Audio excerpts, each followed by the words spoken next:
Welcome to this brief presentation, The Matrix, a decision-making model for coaches. I hope you'll find it fun and maybe even useful. It's always baffling on coaching courses why coaches are constantly pursuing drills rather than focusing on their processes and how they might adapt activities and coach to develop more effective players. It was referencing this carbon copying culture that motivated us to discuss, over a cup of coffee, an integrated model to stimulate coaches in their preparation and quality of coaching, therefore becoming more flexible and confident and less reliant on their pursuit for that magical drill. Like most things, there's always a desire to know or not to know, and there's also a choice. The problem is, once you know, you can't unknow. As Morpheus told Neo, you can always turn back now before it's too late, or you can continue the journey with us into the decision-making matrix. One of the key principles in any learning is to establish understanding before action. Our objective is to expose you to variables that you're no doubt familiar with and maybe some you're less familiar with. Having in-depth knowledge of any one of these variables is not critical, but more importantly is to be able to integrate all of these together in a seamless and continuous process of reflection and coaching. So, in the next few minutes we will briefly introduce 16 variables that make up our construct. It's important to highlight that these variables overlap and interact together.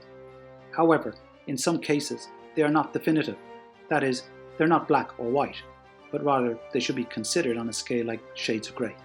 Now it's time to start our journey. And like Alice in Wonderland, let's follow the rabbit. So, when is the most effective time for feedback? How soon after a performance or observation? Immediately or afterwards? Sometimes it's necessary to reflect on your observations and confirm what you've been seeing before providing feedback. Other times, providing feedback instantly can be effective.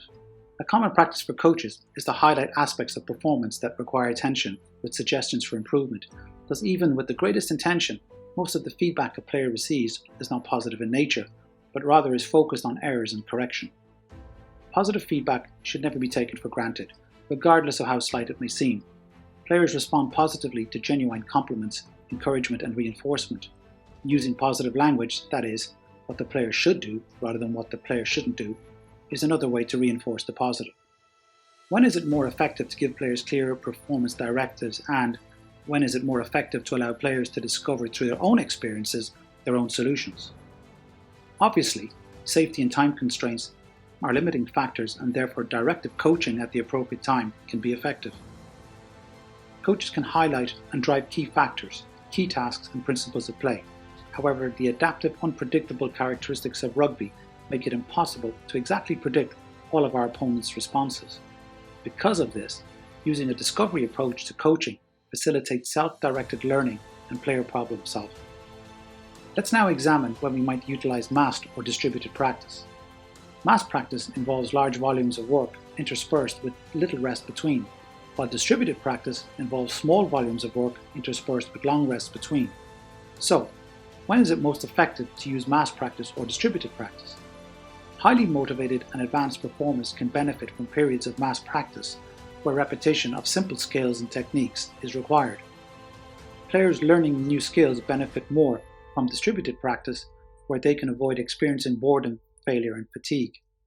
Young players in particular should experience more distributed practice due to their restricted ability to focus for lengthy periods and also their motivation. When should we focus on learning new skills, and how do we reinforce and advance these skills? To teach and understand new skills, coaches will usually follow the following steps: introduce, explain, demonstrate, and practice. Patience and time to learn are important. It's critical for learning to first establish understanding before action. Then, in order to gain experience and develop problem solving, coaches should provide as much opportunity, variety, and repetition for players to develop their individual and collective skills.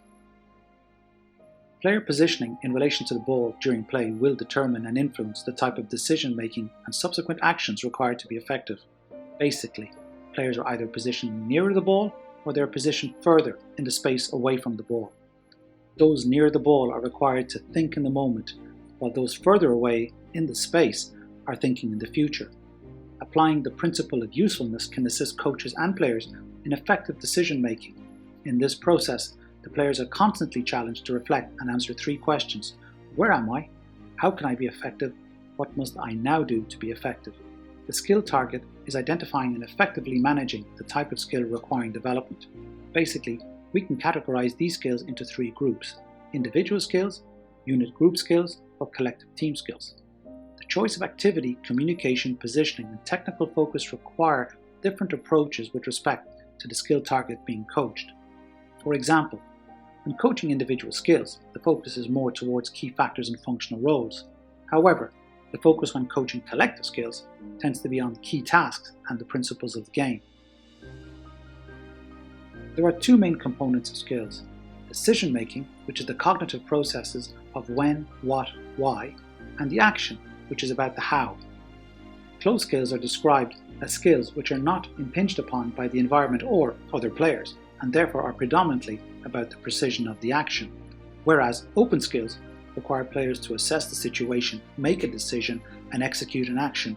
Thus, they're significantly influenced by the changing environment and other players. The characteristics of rugby dictate that the game is dominated by open skills.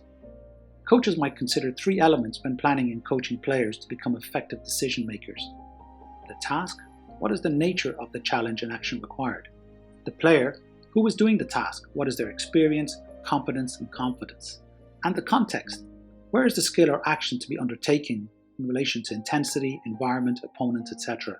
The coach should always strive to ensure that the training environment reflects the reality of the game and that the experience is appropriate to the capacities of the players. So what are the guidelines to facilitate the development of the 2 types of decision making? Tactical decisions refer to decisions made in the moment by the ball carrier and the players closer to the ball. The main characteristics are the lack of time available to make decisions, thus requiring players to act immediately. This type of work can be developed with fewer players and more repetitions. The coach focus here is narrow. Strategic decisions refer to decisions made by players before the ball is in play or during play by the players who are positioned further away from the ball and therefore have more time to assess, consider, choose, and communicate. This type of work requires larger numbers in order to replicate the match context.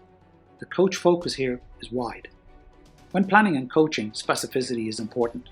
The term reality of the game refers to the characteristics of rugby which define it from other sports, which coaches and players should always respect when it comes to coaching and performance. The reality of the game will influence the proportion of content coaches are required to undertake to ensure training time is assigned appropriately between the various types of skills and phases of play.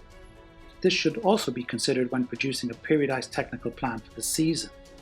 This reality must also be respected and reflected in training intensity and volume, as well as the training environment and the use of opposition. Another critical aspect of learning is understanding which sensory input preferences players and coaches naturally utilize, and therefore facilitating this preference whenever possible. This preference is also utilized when we are communicating in general. There are basically 4 main sensory preferences: visual, through pictures, videos, diagrams, and images; auditory, through hearing and listening; kinesthetic, through doing, practical involvement and action; and reading and writing, through written words, written instructions. The type and number of sensory preferences can vary within any group. Some people have a strong preference for 1 or 2 senses, while others learn best by using 3 or even all 4 equally. Utilizing all 4 types will ensure all players will connect with the message. The method of feedback coaches utilize will also facilitate problem solving and understanding. Sometimes the most effective method may be telling or giving instruction, which is immediate and pragmatic. Other times, using the appropriate type of questioning will stimulate player thinking and problem solving. This may take a little more time and patience, but it facilitates self-induced learning and problem solving. Choosing the right type of question, and as mentioned before, posing it at the correct time are important, effective coaching skills.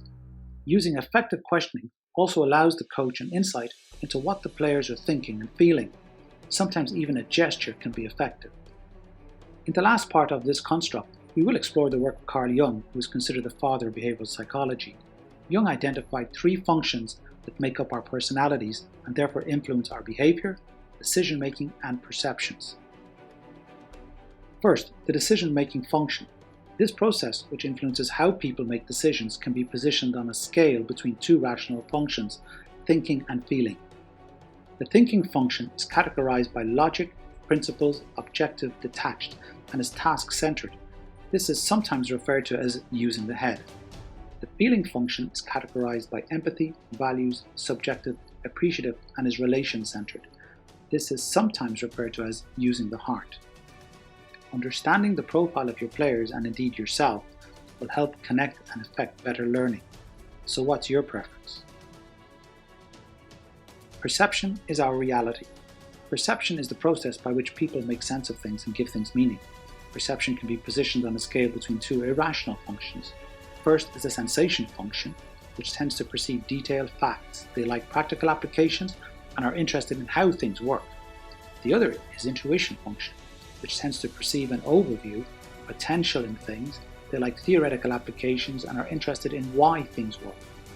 Learning to see other people's perspectives is critical in understanding others. So what's your preference? Jung used the term attitude to describe the way a person engages with their surroundings and the world in general. Preferences for attitude are described using two descriptors, extroversion and introversion. An extroversion attitude is used to describe someone whose focus is predominantly on the object of their attention, that is, another person or an event, rather than on the subject. People demonstrating extroversion traits may be described as talkative, desire to be involved, action-orientated, gregarious, and bold. An introversion attitude is used to describe someone whose focus is predominantly on the subject, how they themselves are feeling or thinking, rather than on the object of their attention. People demonstrating introversion traits may be described as quiet, observant, reflective, thoughtful, and cautious. Understanding and accommodating and connecting with individuals' specific preferences will enhance learning and positive relationships. So what's your attitudinal preference? So now that we've briefly explored the main variables which determine the development of effective decision making, it's time to leave the matrix. However, it's important to reinforce there is no magic pill or drill, but rather the pursuit of effective coaching processes. The matrix is simply a decision making model to help stimulate your thinking.